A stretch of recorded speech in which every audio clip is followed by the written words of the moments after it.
As we celebrate the past, what better way to create a beautiful new future than getting elite football recruits to your campus? And so let's talk a little LSU. As if you are an LSU Cruton man or beat writer, you got no holiday weekend because Jamar Cain has been popping off for this LSU team right now. And it's interesting, Jake, because just last week, we touched on the discussion of LSU recruiting melt, right?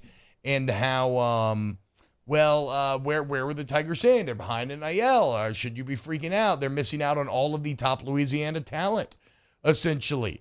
And right after these discussions filled with anxiety and consternation, Brian Kelly's national recruiting acumen pays dividends, and in a big way. As you get, what did the total number end up getting to? 5 recruits over the weekend, and we'll talk about the jump that it went. But, man, just a massive weekend for LSU here. Yeah, and I know we're going to talk about it later about, where these players are from and where they're not from. I know that's what we're going to talk about in the next segment. We're just going to talk about who they actually got in this segment. You needed some juice heading into, like, fall camp time because, like, on the trail, like, it was getting cold. Because all the Louisiana people that we talked about with, maybe reasons and ties to other places were going elsewhere, and it was getting a little hot, right? And so you go have a huge weekend, and you pinpoint kind of one position for the most part. You go get 4 edge rushers, and so that was definitely a point of emphasis. That's what they wanted to do. And so now you would think that the door's probably closed unless there's like, an elite 5 stars like, hey, I want to be an edge rusher that comes to LSU. That kind of takes care of that position. Yeah, on July 1st, it got started with the player who is now LSU's highest-rated prospect in the class, and that is 4-star edge rusher Jackson Howard. He's from Minneapolis, Minnesota, number 96 player overall, number 11 edge rusher. What kind of bug is this? It's a beetle. He is 6'4", 245.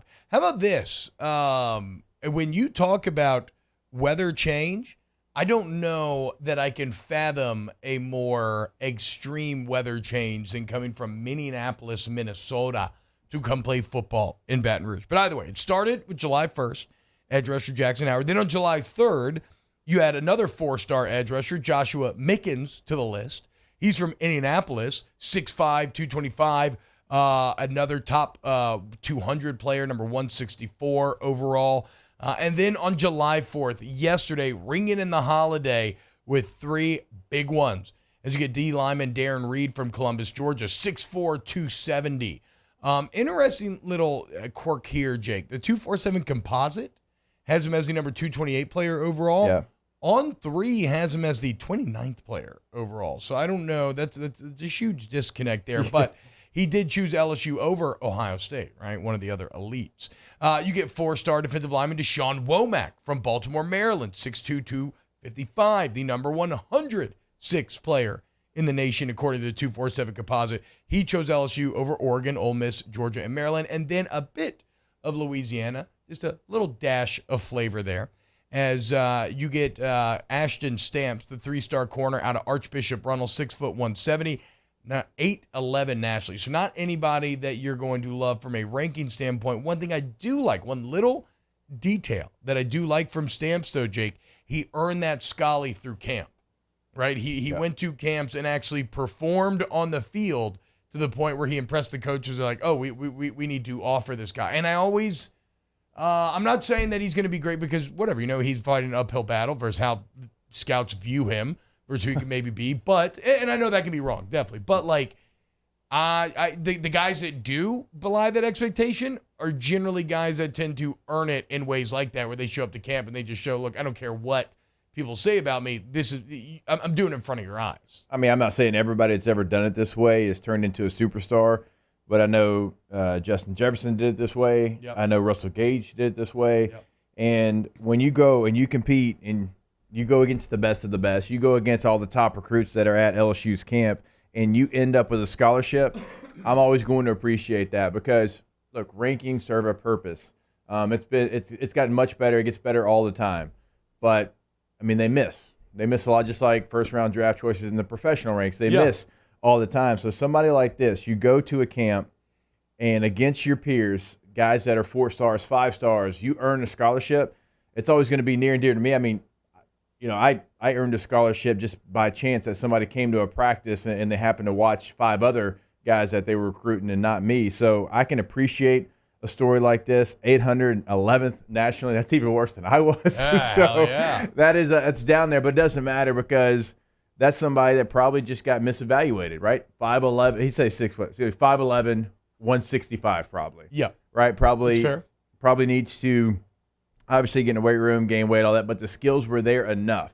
Because if you earn a scholarship like that, when you have those stats and when you're not highly recruited, when you're, 21st, 22nd in the state, I think something around there, that's because like you went above and beyond. Yes. So I can appreciate him earning an offer and love to see how guys like this turn out. Yeah, and from stamps to someone who has made his stamp on this class, which is Jamar Cain, now responsible for 4 of LSU's top 6 recruits, 4 D linemen over the weekend. Give this man a bonus. And look, I know I threw a lot of information at you right now, and so anytime it comes that like rattling off, like this height, weight, rank, blah, blah, kind of go in one ear and out the other. So if it didn't sound that impressive, let me give you some context into what happened this weekend, because LSU now has 11 commitments for the 2023 class.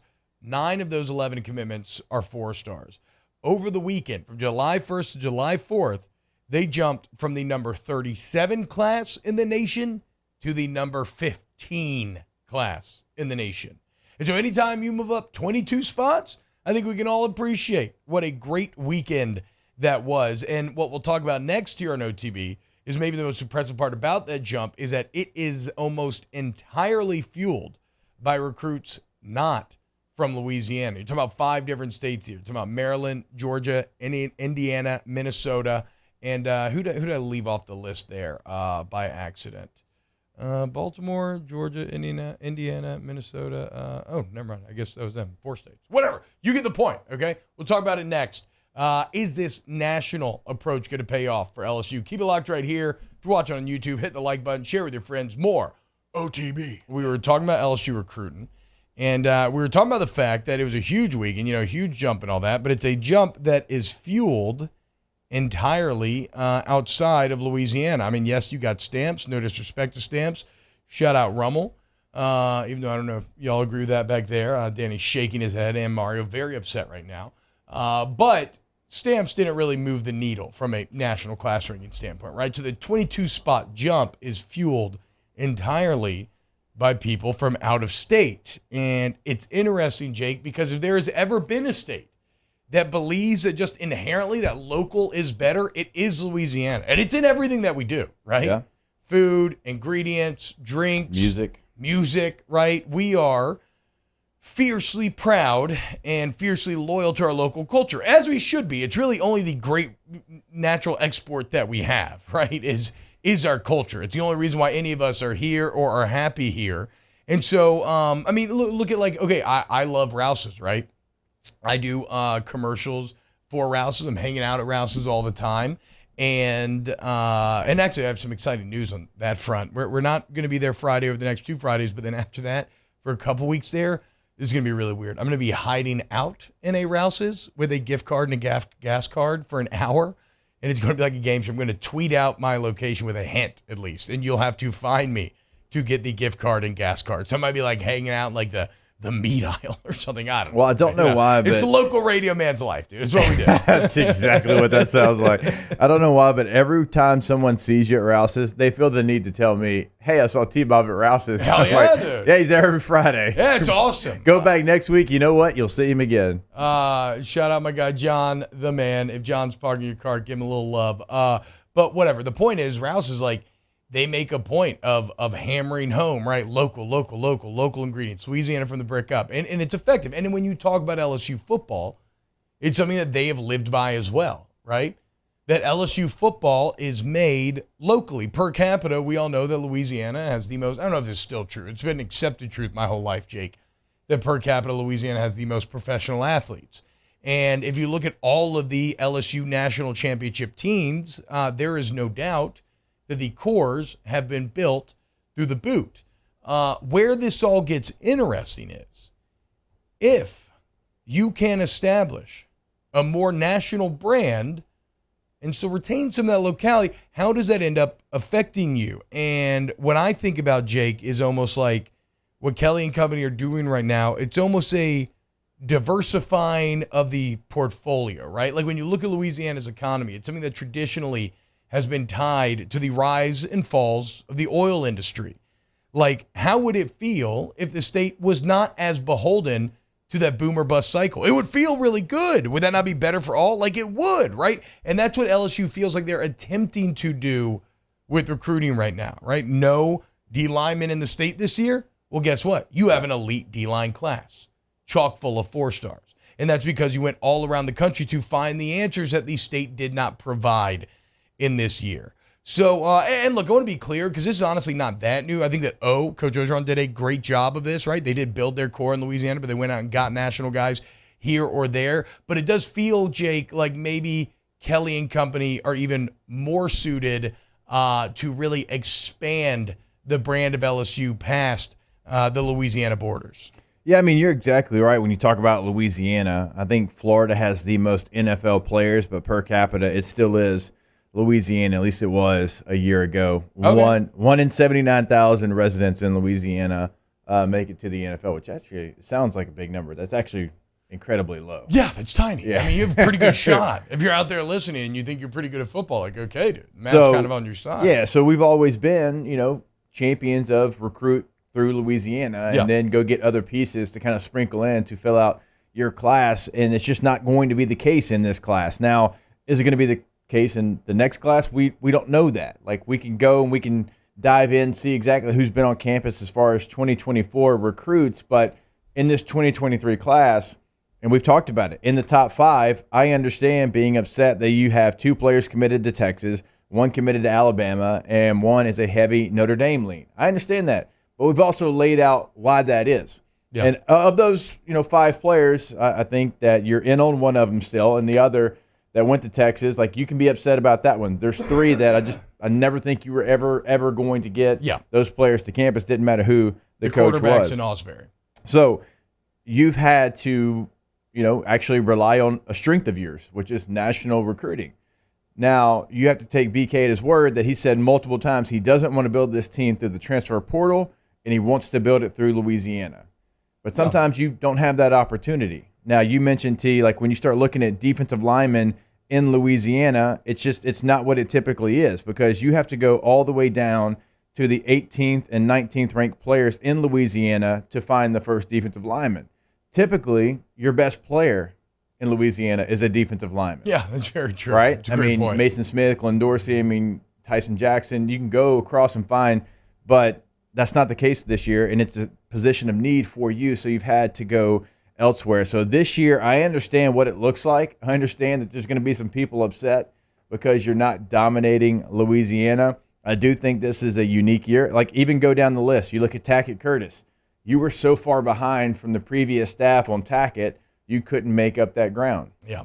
Okay? Now, shout out Manny. Just here this week. So, looks like he's going to go to Ohio State. So I understand what this class looks like. You still have some targets out there. I know Jordan Matthews is still a Texas lean. Shelton Sampson's probably the one that you have to get. He's the number 2 player in the state. He's the number 5 receiver in the country. He is like about 2 miles down the road from where we're currently at. You want to get that guy, certainly. He's your top target, but it's a unique year in Louisiana. People don't want to hear that. I understand that, but that's just the facts. Well, it's a unique year in Louisiana, and to be clear, I think you made a great point, Jake. This is not to say that you ignore Louisiana or sacrifice Louisiana, but if you have a year where a lot of factors are lined up to kind of work against you in state, where, like we said, a lot of the top recruits we don't think ever were going to come here for various contextual reasons.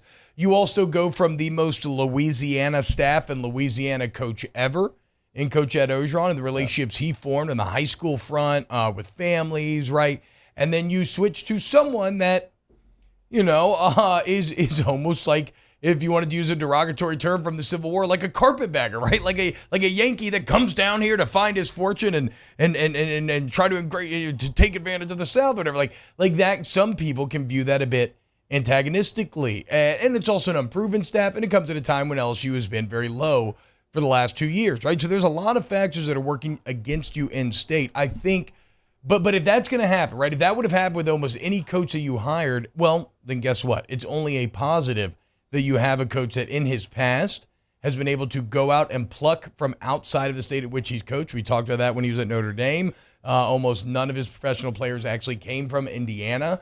And that acumen is great because guess what? If Brian Kelly goes and wins, the national recruiting acumen will not only stay, it will increase, but the belief in him as the LSU coach within Louisiana will increase, right? Like you're not going to run into the same roadblocks that you did on 3 of the top 5 guys on most years.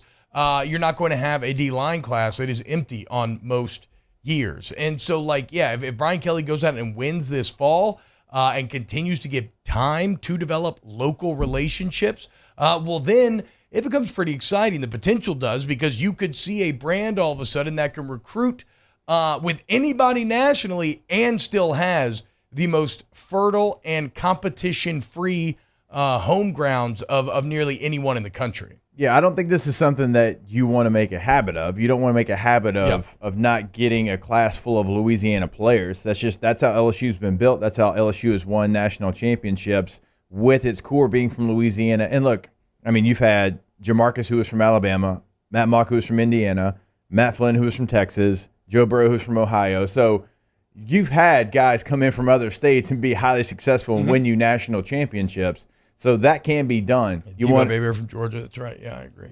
Yeah, I agree, dude. I'm sorry, I didn't mean to interrupt you.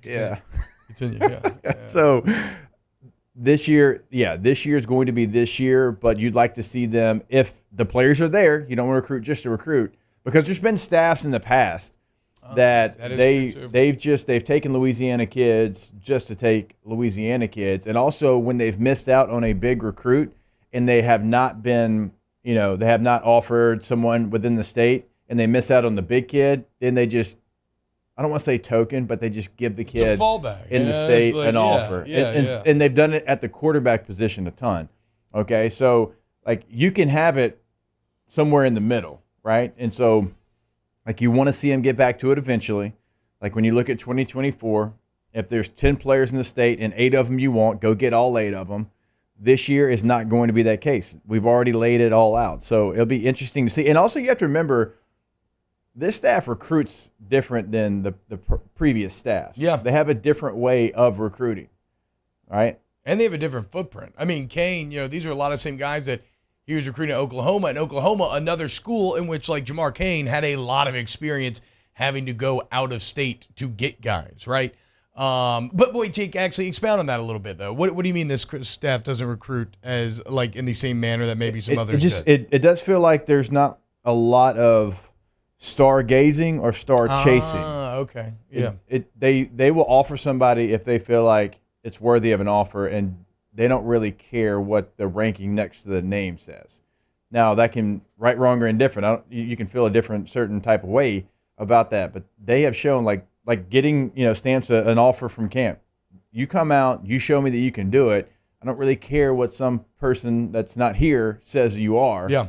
I think you can play here, and they will do that. They will give players. They don't care, sometimes about, is he 6'4"? What was it? What's the receiver from the North Shore? Abieta? You're asking the wrong show, dude. Committed to Miami. I got a text to Billy Embody later. Hopefully. Oh, yes. Yeah, I know you're talking about that. Yeah. And then, so committed to Miami. Him, in a segment and LSU had not even, really looked at him. Yeah. And then the staff gets down here wait a minute. Y'all haven't even offered this kid? They offer him. He flips from Miami, signs with LSU because he's been waiting on an LSU offer. The stats, they didn't care they wasn't 6'4". They didn't care they wasn't 200 pounds. They're like, he's dominating Louisiana high school football at this level. We see traits that he can play here. So they're going to do it a little bit different. I think his first name is Landon. I think you're right. Count it, folks.